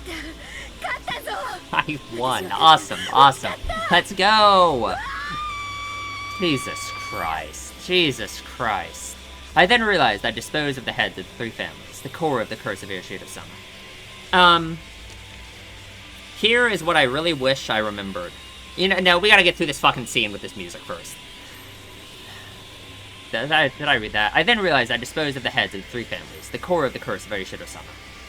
Everything was finally exposed. The curse of Irishito-sama and its masterminds were all exposed. I disposed of the leaders of the 3 families, who all killed Satoshi-kun. The head of the Sonozaki family died of a heart attack. She was at the bottom of the well, along with a wheelchair. I apprehended the head of the Kimiyoshi family. He'd continue to tiptoe until he died. Awesome. The head of the Furude family died, in a way that was perfect for the final head of the 3 families of Onigashi. I did it. I accomplished my mission. I defeated all the masterminds who killed Satoshi-kun with the curse. Thank God. Everyone, finally. Yay! Satoshi-kun, you were powerless. You didn't have the means to fight back. Those evil people simply sneered when they let you die, after mocking you as a member of the cursed Hojo family. I will never, ever forgive them. They believed you deserved to die because you were one of the Hojos. As long as it was done by the curse of Irishito-sama, they didn't care how you were killed. I will never forgive these people for creating this world. Yeah. What could I have done to save you, Satoshi-kun? I couldn't save you. Shion Sonozaki couldn't do anything else at the time. I was Mion, not Shion, right? Yeah, like... God. It's not that she wants to like, dismantle it, really. It's just if she was Mion instead, right? That's how it goes. She doesn't blame the abuse in the system itself, you know? If I was Mion that day, I could have saved you. Mion could have saved you. That's right, I remember now. Shion. She said she wanted to eat a red snapper sashimi that day. I was supposed to eat that. Oh, God, is this... Yeah, this is it, right? This is the explanation from what she said last time? But Shion pouted and cried. That was why I let her switch, just for that night. I did it to make her happy, like a big sister would. Oh, yeah, Shion was never treated well, so I felt bad. That was it. I was being a good sister, that was it. When morning came, the world had been turned upside down, and it remained so until today. We weren't twins anymore. The one with the demon was Mion, and the one without the demon was Shion. What was that supposed to mean? So what happened that night? Wait, Mom, listen. I'm Mion, not her. You can tell us apart, right, Mom? Look, can't you tell I'm Mion? Come on, everyone, tell me I'm Mion. I'm Mion. Don't call me Shion. I'm Mion, I am. その時、あんたは知っていたんだ。あの夜、親類たちが集まって何をするのか。What, was it ただ like の宴会じゃないって知っていたんだ。like the official, like... 知らない。本当に知らなかったの。はあ？なわけないでしょ。あんた、あの日だけ嫌にしつこく絡んできたじゃない。I gotta write stuff down so I don't remember to forget to talk about it. I gotta hurry. Okay. タイの刺身なんて食べたことない。食べてみたい。いつもミオンばかりずるい。私にもって。普段ならおとなしく納得するくせに、あの日だけ必要に。Okay. 知らないの。本当に知らなかったの。あんな恐ろしいことになるなんて。I mean, it has to have been like when they officially did what, right? Because it was from birth that one of them was Mion and one of them Shion, right? あんたはいつも妬んでたじゃない。ミオンだから私が気を利かせて Oh God, but Shion, but Mion. たんじゃない。 Oh God, Mion didn't even want it though, right? That's the crazy thing, is that the responsibility that Mion has felt, like in her position, all of this, it's like destroyed her in a way, right? She kind of hates it, I think, right? Like she doesn't like it, you know? Like, of course not. あんたはそれに満足していなかった。より一層妬んでいったんだ。そしてあの夜の意味を自分だけ知り、私から奪ったんだ。ミオンを奪ったんだ。Oh God. ミオンを返せ。私がミオンなんだ。 Too late now. 私がその先ミオン。お前はシオン It's な God, んだよ。 because it's like if she had been the one, it's just it all... Oh God, man. Like, it's like she thinks she would have saved Satoshi, she thinks she would have, you know, like it's all this stuff, you know? Like... ミオ I kicked the bars of the cells repeatedly while I roared. Compared to my roar, the metallic noise of the bars sounded like the cry of a little puppy. I had been convinced by something so stupid. The tattoo of the demon was just a way of telling us apart. Oh, that's what it was! It was the night they gave him the tattoo! Okay, it was the tattoo. Right, because Mion has the tattoo. Okay, yeah, the demon tattoo. Okay. So then that night was the night that they were gonna... Yeah, the gathering was for that, to give her the tattoo, and because it was Mion who was there, they gave it to her instead. Okay. Mion didn't speak up, huh? And say, like, I'm not Mion? But I wonder, it probably wasn't that simple, right? But it's not like you could blame her. It's not, even if that's how it went down, like, let's say they switched, right? Then that just means, you know, the names are gonna be confusing now, but the Mion as we know her, the Mion we know, right? In that position, it's like, you couldn't have blamed her for having wanted the tattoo, right? Because just back then, she was being treated the same way that Shion's been being treated the whole way that we know her now, right? So, like, they switch places, right, like they do all the time, and Mion realizes that she's about to get the demon tattoo. You can't blame her for not speaking up, right? You really can't.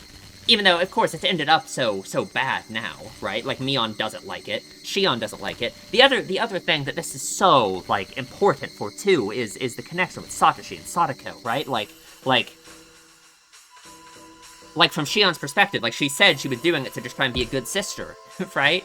To let her eat I guess they were bringing her out to the restaurant, you know? And she let him switch, you know? But, oh god. Yeah. And she was being a good sister. And sorry, I'm thinking so much. And Satoshi, and, like, the way she views Satoshi trying to be a good brother for Sadako, and, like, the pain that she thinks is being inflicted on him because of that, right? No, she thinks about herself, right? She was trying to be a good sister for Mion, a good older sister for Mion, and look what happened to her, right? So she sees Satoshi doing, like, the same thing in her eyes for Sadako, right? And she also sees Sadako not accepting her place as she should, right? The way that she views herself after this, and herself in Sashi's shoes from before the switch happened. Oh my god.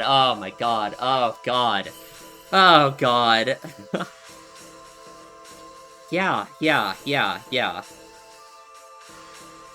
Okay.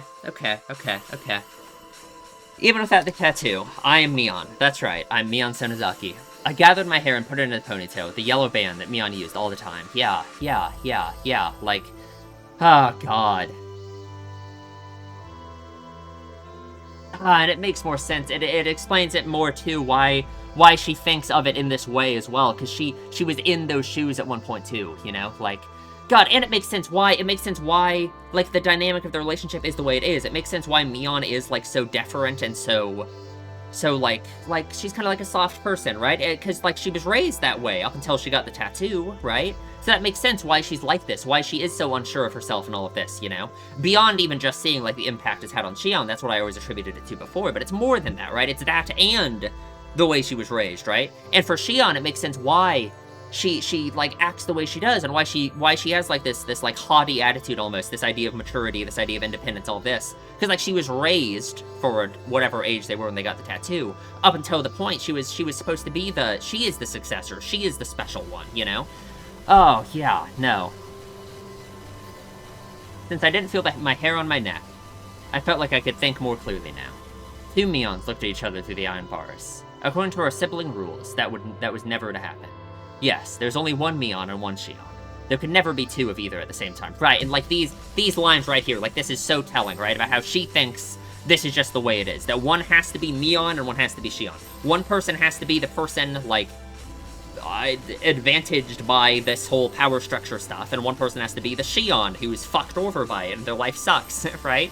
Like, she thinks the idea that both of them could, like, obviously, again, it's like, we're so far past all of that. I just think thematically it's very interesting how it's so telling about her mindset about all of this, you know, that she thinks there has to be a Mion and a Shion, right? That the imagine of both of them being Mions, or, you know, in that sense, what that would mean is, like, the whole system behind this Mion-Shion system just wouldn't exist anymore, right? She's not thinking of that. Yeah, I mean...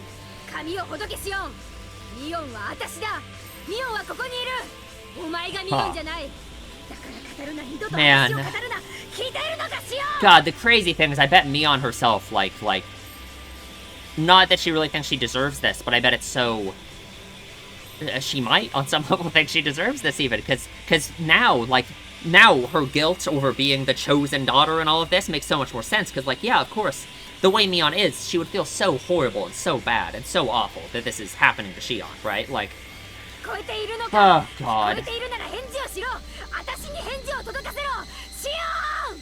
God. Yeah. I took myself back on this day. Shion admitted she was Shion. I took myself back. God. Yeah. Yeah. Yeah, yeah. God, this, I am gonna lose my mind. What is going on with the sound? Yeah, Mion's capable of anything. Could have saved Satoshi, could do anything. I'm sure.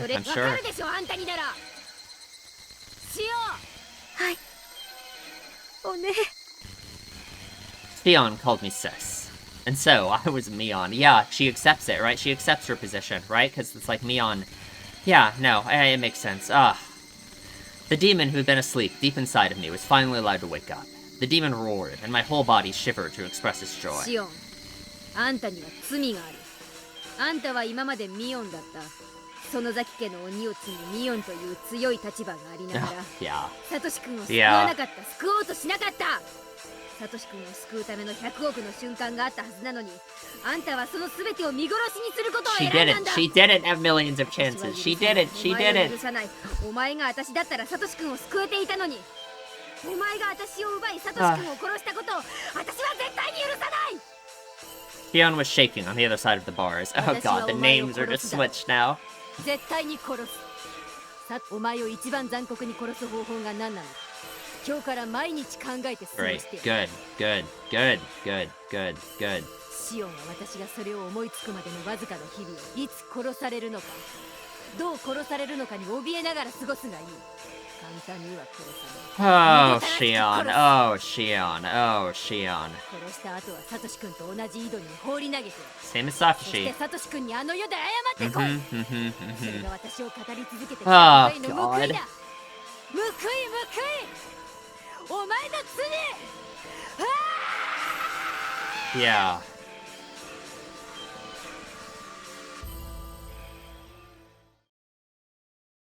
Oh, God.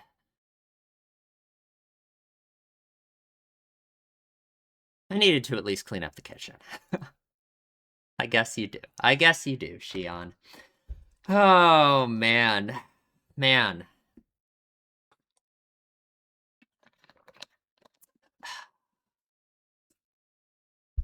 I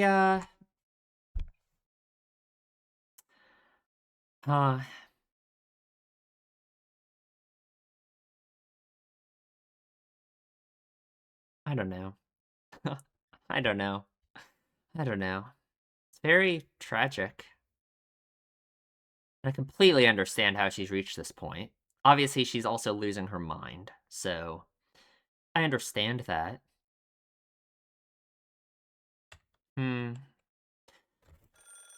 Well, I was putting old newspapers on the floor to absorb the blood. The phone rang. That is going to be quite the task. It's Sadako. I didn't want to answer, but maybe I should. I should answer it and talk to whoever it was. はい、園崎です。いつもお世話になってるでございます。Oh god. Oh no. I was surprised to hear the Hojo name, but I realized right away it was Sadako. あ、さとこ？どうしたの？夜分遅くに申し訳ありませんわね。うちのリカがお邪魔してませんこと？ Oh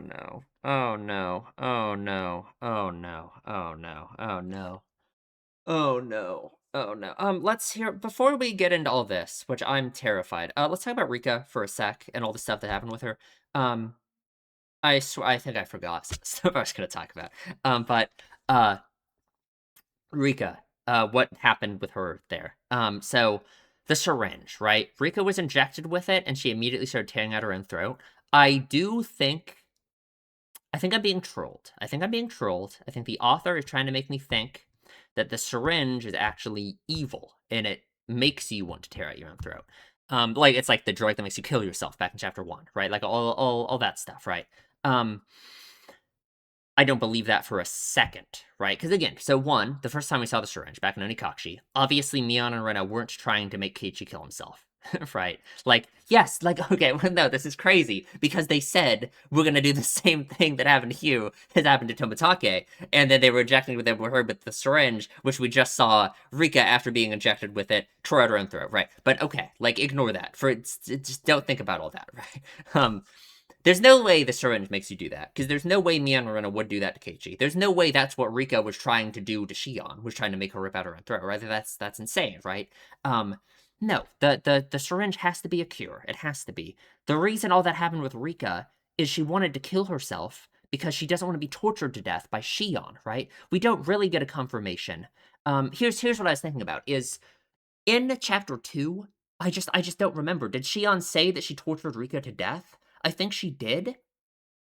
And if she did, then that explains so much, because then that explains entirely that Rika wanted to kill herself, because like she's literally experienced this before, that she knows that Shion is going to torture her to death, and she doesn't want that to happen, so she kills herself, right?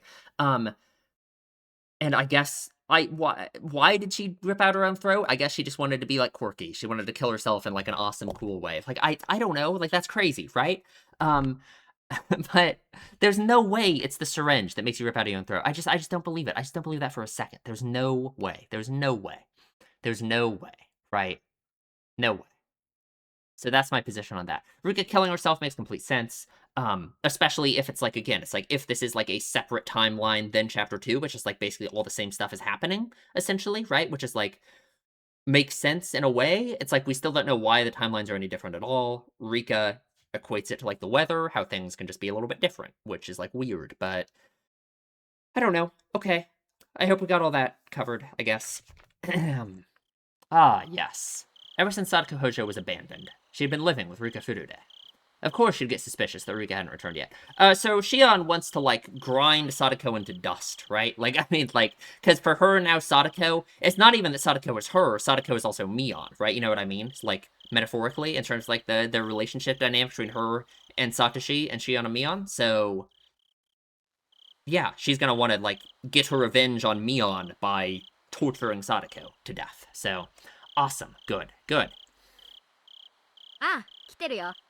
あら、まだお邪魔してますの？もう夕飯の時間ですのに。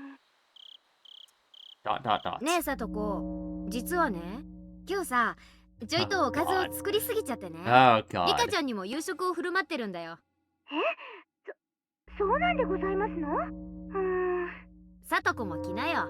さとこの分もあるからさ。リカちゃんはもう食べてるよ。もうリカったら。わかりましたわ。ちょっと片付けをしてから参り Yeah, ますわね。 yeah. では、ごめんあそばせ。うん。待ってるからね。じゃ。Crazy how Rena figured all that stuff out in chapter 2. Click. Okay, that's the end. Thank God. I didn't want to get to the Sadako being, I don't know what Shion's gonna do to her, but it's not. Oh, Jesus Christ. Oh, God. Oh, God. That is the end of the chapter, right? Oh, no, that's not. Nope, never mind. Nope, my bad. Nope, okay, nope, my bad. My apologies.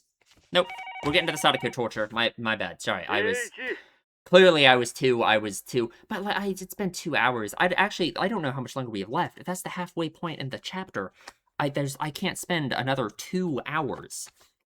It's like, God, I gotta go eat lunch. I don't want to do a partial chapter, though. But maybe we have to.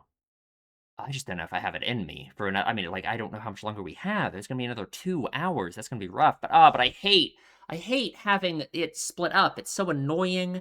Because then, like, next time, what if there's not that? What if there's only 30 minutes left? And then next time, I do that 30 minutes, and then, like, we got another chapter after that, and it's gonna be annoying. I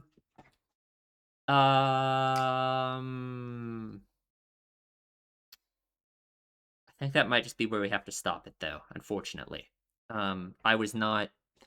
If that's the halfway point in the chapter, like, if we hadn't had the little split there, like, with the black lines going across on both sides, you know, then I'd be like, oh, that's just another scene. But if that is, like, marking the halfway point in the subchapter, then this is going to be crazy, right? Like, there's no way. There's no way. So, unfortunately, and I'm sure people are disappointed, that is the end of this episode. I think we talked about everything I wanted to talk about. I hate leaving it off in the middle of a subchapter, but I guess that's just how it's gonna have to be. So yeah, I guess that's it. So please, if you enjoy my videos, subscribe, leave a comment, tell me what you think, and I will see you in the next one.